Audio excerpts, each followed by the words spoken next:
Chapter 7 Shocked. Lucky Draw gets Colombiana heroine.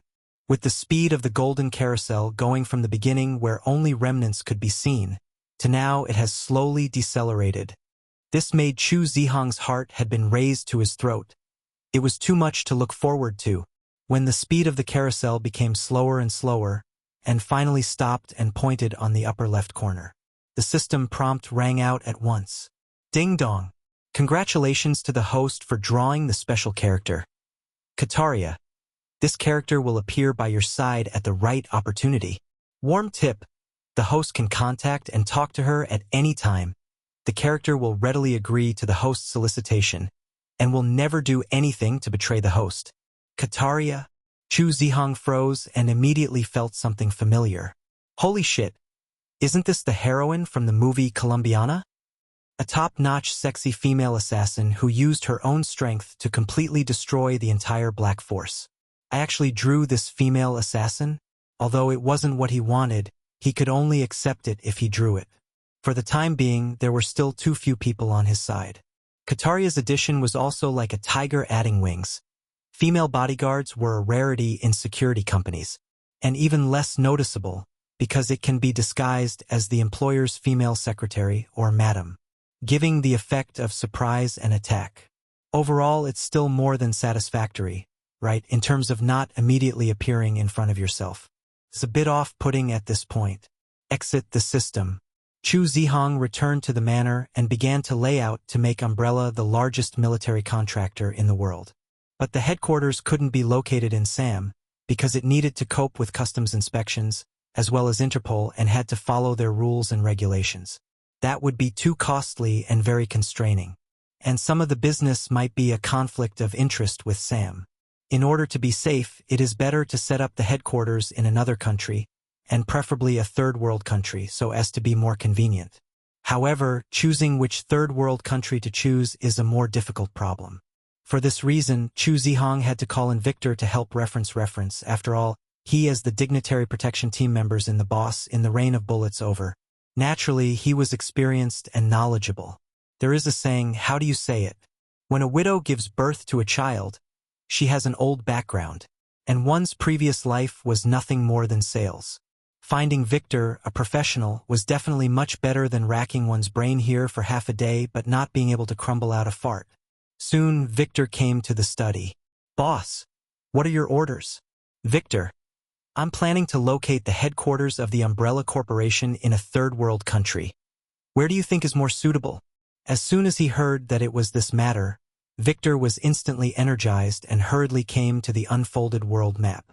Only to see him standing in front of the world map, pointing at two places, he said, Boss, if the company isn't just going for military resources, Ghana is more suitable. Oh, Chu Zihong raised his eyebrows and said, Why did you choose Ghana? Why don't you expand on that specifically? Victor pointed at Ghana's location and explained in detail for Chu Zihong.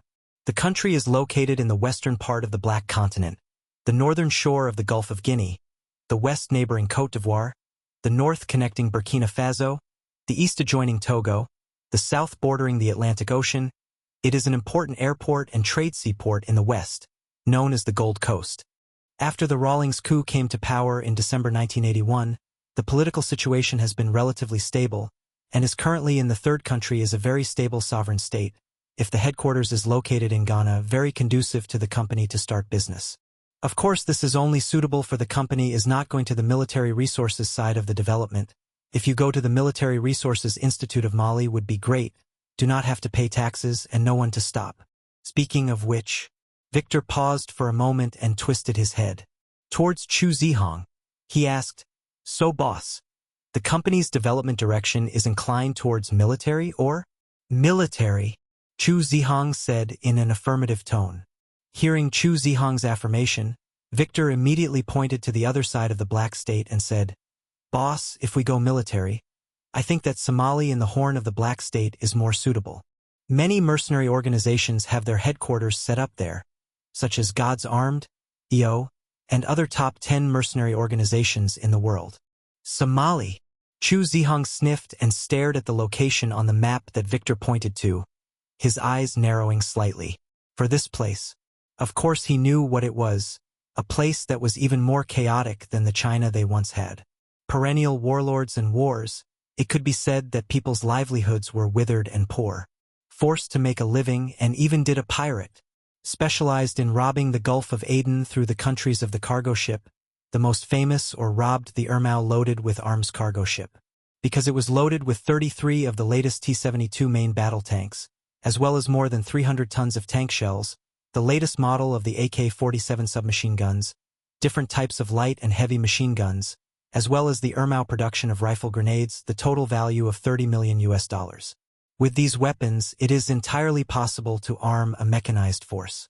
This robbery by the Mari pirates can be said to be a success, so that all countries had to launch the Gulf of Aden convoy operations.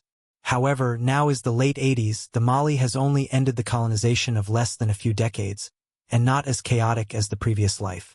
But it wouldn't be long before it was completely chaotic.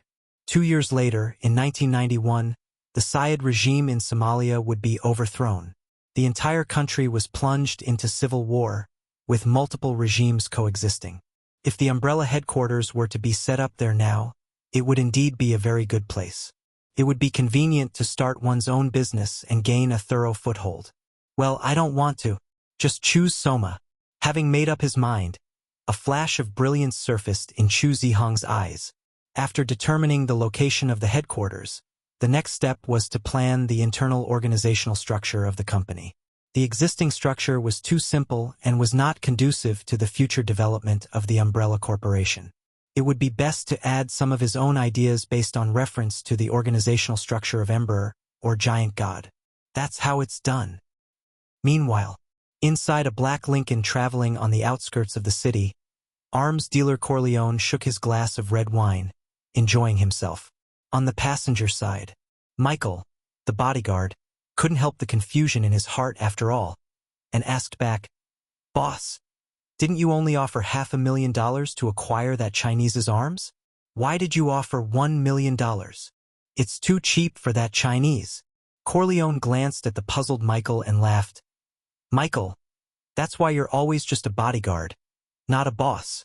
Look at the problem, you can't just look at the surface." "Eh?" Michael scratched his head, revealing a trace of embarrassment. Indeed, he still didn't understand why his boss changed his mind. Seeing that the bodyguard Michael still didn't understand, Corleone explained, "Before this I felt that Chu Zihong was just a loser rich second generation, but after meeting him, I don't think that's the case." "Boss, what's different about him?" Michael asked. Corleone stared at the red wine glass shaking inside his hand and said, "As a professional bodyguard, haven't you noticed anything different about the people around Chu Zihong?" Michael sniffed and used his own brain to recall.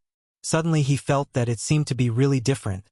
From the time they came in, the 6 bodyguards beside Chu Zihong were escorting in an extremely professional and protective stance.